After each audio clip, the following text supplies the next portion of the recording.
बापाको ना है सुगना मुंडा माता है कार्मी मुंडा से जो 15 नवेम्बर 1875 मसीह जन्म होता।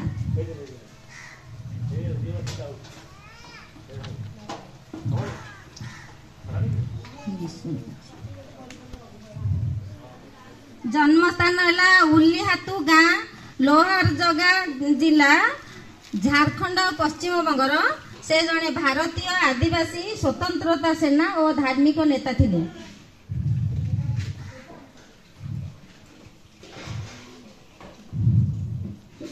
एई माटीर इतिहास कहे भारतर पराधीनर कथा भाग्यहीन ओडिशार मर्मन्तुद घटना दुर्घटना निच्छुक प्रतिध्वनि गुंजरी उठे बर्बरर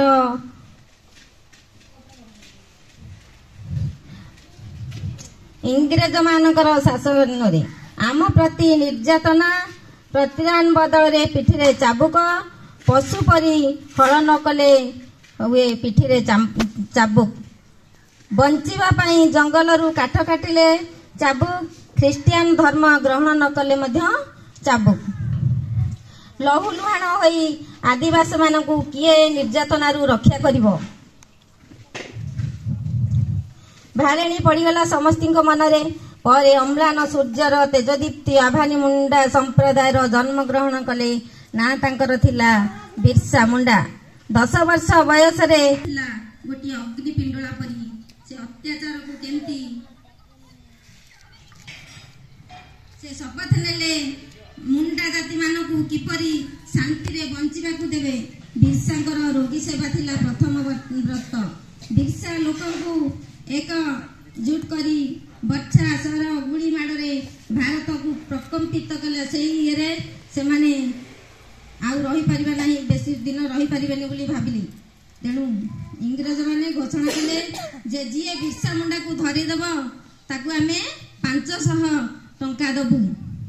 तेणु सेते बेलकू माने बिरसा को समस्ते भगवान बोली भाबी नहीं सारे।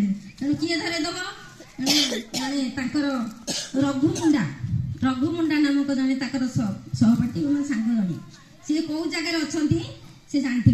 तेणु से 500 लोभरे आम भितर जिते ये हेले भी सुधा जन जन मन में गोटे लोभ अच्छी ना नहीं।